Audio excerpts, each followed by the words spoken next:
Hola, buenas. En esta cápsula de video vamos a abordar las prácticas narrativas colectivas en el marco que estamos mirando diferentes modelos teóricos de intervención grupal. Bien, voy a contarles un poco. Las prácticas narrativas colectivas son como un derivado del abordaje que hace la terapia narrativa y son uno de sus fundamentos. Pero para el trabajo con grupos, comunidades y colectivos se hablan de prácticas narrativas colectivas. ¿Por qué hacemos esta distinción? Más bien hace una distinción solamente desde el nombre, pero para la terapia narrativa no hay mucha diferencia en el abordaje tanto como de los individuos. Funcionan los mismos fundamentos. Y vamos a explicar un poco por qué esto lo podemos llevar tan fácilmente a lo grupal. Los fundamentos de la propuesta de las prácticas narrativas colectivas son tres. Uno más epistemológico, que sería el construccionismo social, que es como esta mirada epistemológica donde, en términos muy simples, quiere decir que la realidad y la forma en cómo nos relacionamos con ella está definida por las relaciones sociales que establecemos en el mundo. Para el construccionismo social no habría una realidad objetiva, sino que esa realidad se construye a partir de las relaciones y los consensos que construimos en estas relaciones. Entonces la realidad siempre sería un acto construido, siempre sería un acto que se daría en la relación social. Esto implica que desde estas ideas se piensa la identidad como un constructo social. O sea, la identidad también sería producto de las relaciones que establecen las personas. No sería solamente un logro individual. La identidad de las personas sería un logro social. Sería una construcción dada por las relaciones que las personas establecemos. Y sería en estas relaciones que construimos una idea de identidad. Estos fundamentos, si ustedes se ven, ya están pensando en lo grupal sin decirlo. Están pensando en lo social, en lo relacional, para definir al sujeto. Estas ideas son las que orientan la terapia narrativa, pero en particular hay tres ideas que nos parecen importantes introducir acá. La terapia narrativa piensa que las personas somos seres, sujetos, que estamos interpretando siempre nuestra realidad. Y en la medida que la interpretamos, la comprendemos, definimos nuestra forma de vida, nuestra forma de ver a los demás, pensamos en cómo es el mundo. Pero para poder interpretar la realidad, tenemos que tener un marco comprensivo, un marco de inteligibilidad. Para la terapia narrativa, ese marco son los relatos. Las historias que tenemos a la mano, las historias con las que convivimos, son las que usamos como anteojos para interpretar la realidad. O sea que las historias tienen influencia directa en la forma de vida que llevamos, en la forma en cómo interrelacionamos con los demás, en la forma en que nos concebimos a nosotras mismas. Esta idea, que es la idea de metáfora narrativa, se vincula con la comprensión de que la terapia narrativa va a tener una mirada no patologizante, o sea, no se centra en el diagnóstico psicopatológico, sino que se centra en las respuestas que las personas dan. Todas las personas responden frente a las cosas que les pasan, nos plantea Michael White y David Epstein. Entonces, debemos poner atención en esas respuestas para poder enriquecerlas y poder generar historias más robustas que nos sirvan para interpretarnos desde esas historias de respuestas. A eso le vamos a llamar enriquecimiento de historias. Y entonces, desde la terapia narrativa nos van a importar las historias por eso, porque las historias nos sirven para interpretarnos. Y la idea es que en la medida que tengamos más historias cercanas al cómo nosotros preferimos hacer nuestra vida, más libertad vamos a tener de poder tomar esa historia. Porque las historias se mueven en un marco social donde uno no elige libremente la historia. Por ejemplo, sobre el género eso es muy claro. Hay cierta idea, comprensión, incluso estereotipada de lo que es ser hombre o mujer, y esa historia opera y define ciertas formas de mirarnos, ciertas formas de entendernos. Pero eso es solamente una comprensión.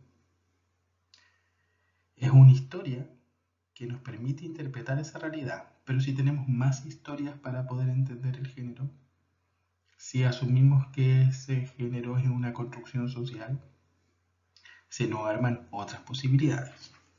Estas ideas son las que fundamentan el trabajo desde las prácticas narrativas colectivas. ¿Cómo entendemos las prácticas narrativas colectivas en particular? David Attenborough, que fue un trabajador social, es un trabajador social que desarrolla más estas ideas, nos plantean que son metáforas que sirven para identificar y expresar los conocimientos y habilidades que sostienen a las personas y a los grupos durante los momentos difíciles. O sea, son metáforas, quiero decirles que son formas, diferentes formas de poder favorecer que las personas expresen lo que saben, las respuestas que han dado frente a los momentos difíciles y ponerlas en el lugar de visibilización, de reconocimiento, un lugar de valor. ¿Cuál es la idea de grupo que hay detrás de esto? Desde las prácticas narrativas colectivas podríamos decir que la idea de grupo es como un espacio donde las personas comparten su historia y la experiencia en torno a un tema común. Y a través de esa narración colectiva se va generando la sensación de comunidad, de que cada persona tiene un reconocimiento, tiene una experiencia única, pero que también es parte de una red más amplia que la constituye. Y el grupo se vuelve un lugar para co-construir, para reautorar narrativas que permiten redefinir las experiencias problemáticas o dificultades que han tenido las personas. Porque desde esta comprensión, lo que importa es cuál es la definición de la relación que vamos a tener con los problemas, incluso los problemas psicopatológicos. Ideas asociadas a esto que es importante tener en cuenta. Nos vamos a centrar en la historia que las personas tienen sobre sí mismas y cómo estas historias son transformadas al poder ser contadas, reautoradas, escuchadas, reconstituidas por un grupo. El grupo va a funcionar como una especie de testigo colectivo, un espacio donde los participantes van a validar las historias de otras, de otros, donde pueden sentir que su propia experiencia no es aislada, pero además van a resonar con la historia que traen las personas.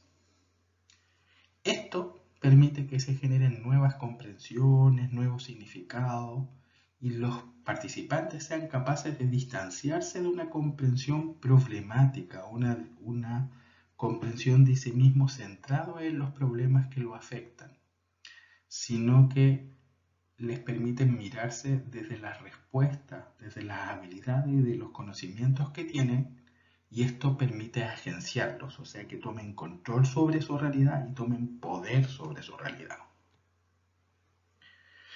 Entonces el grupo en las prácticas narrativas no solamente va a funcionar como un contexto de apoyo, como serían los grupos de apoyo, por ejemplo, sino que en este fenómeno de narrar y renarrar colectivamente, teniendo un público de testigos, es donde se genera un entorno de reautoría, o sea, de volver a escribir nuestras historias, volver a darle sentido a las historias más centrada en nuestras respuestas, nuestros conocimientos, que en los problemas. Esto como resultado trae este agenciamiento.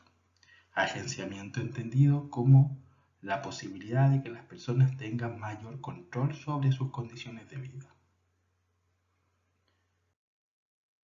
Hay diferentes prácticas, metodologías, podríamos decir, de las prácticas narrativas colectivas. Una de esas metodologías, una de esas metáforas que se ha hecho muy reconocida a nivel mundial es la que se conoce como el árbol de la vida, que la desarrolla Nakube Milo y David Emboro, y que lo que busca es agenciar a las personas a través de la visibilización y el enriquecimiento de sus historias personales, de sus conocimientos. Esta metodología ha sido utilizada frecuentemente en contextos terapéuticos para trabajar con experiencias traumáticas severas, niños que han sido refugiados ante guerra.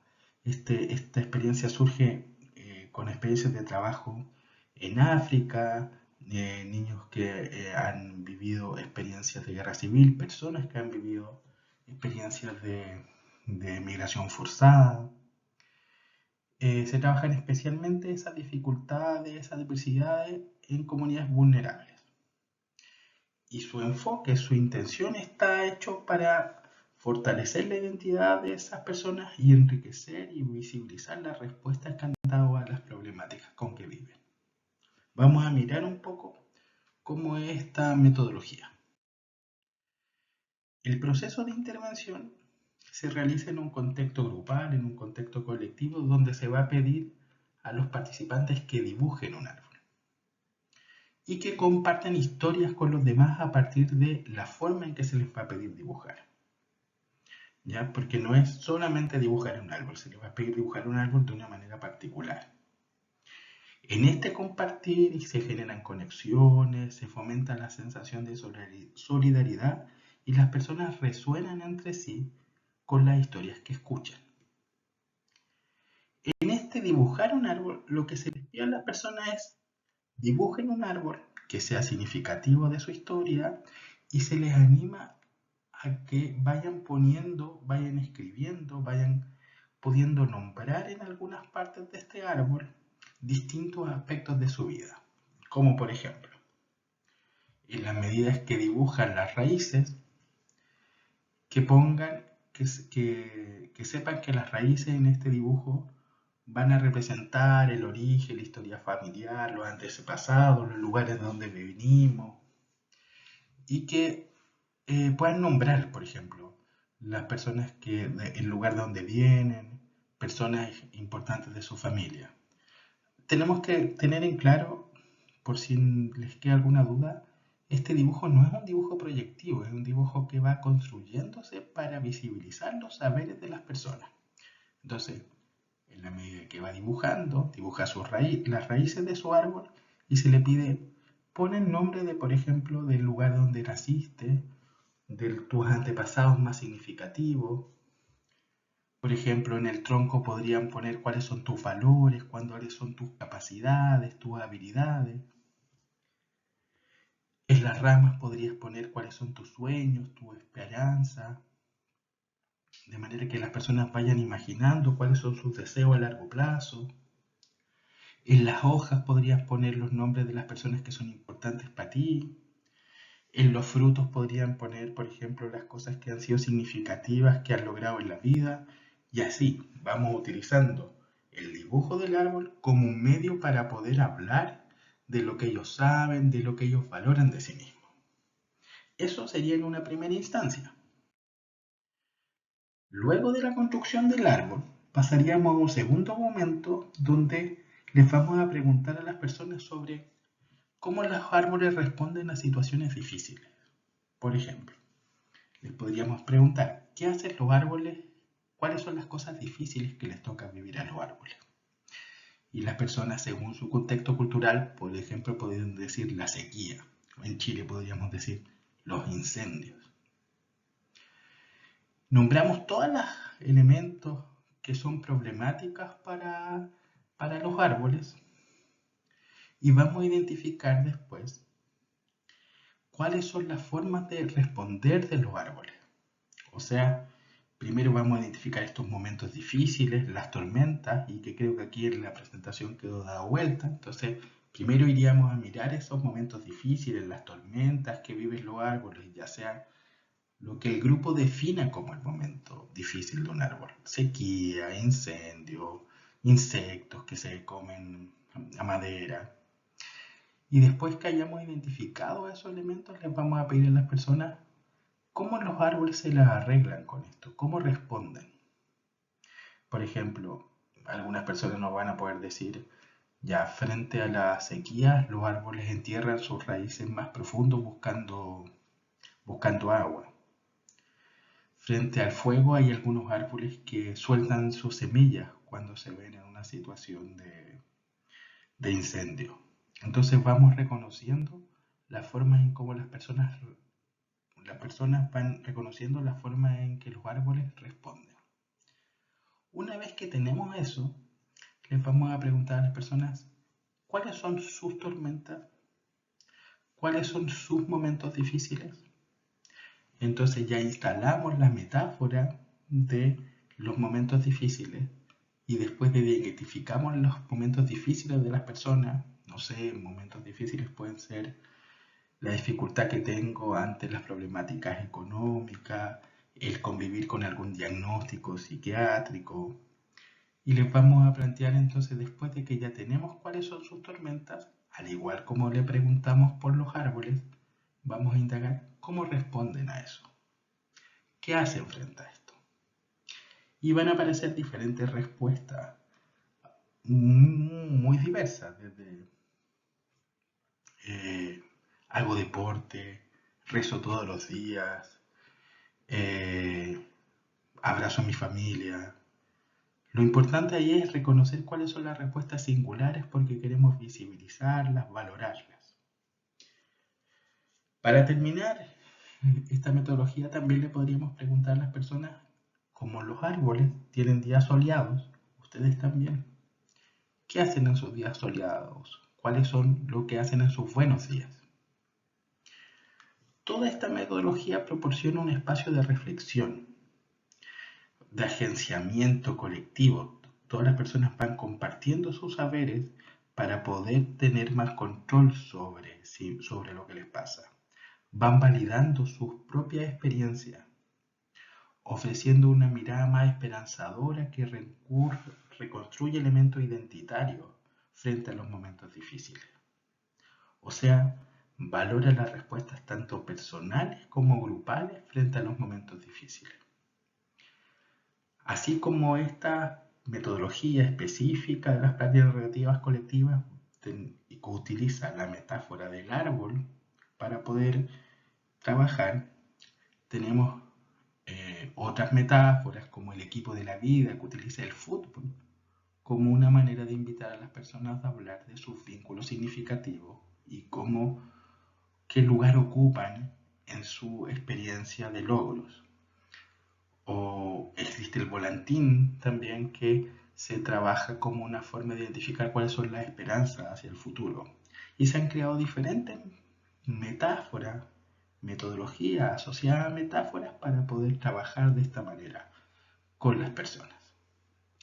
Esta es la propuesta teórica y técnica de las prácticas narrativas colectivas. Espero que hayamos entendido lo de líneas básicas. Igual ahí van a poder después revisar algunos textos donde ven experiencias más concretas. Muchas gracias.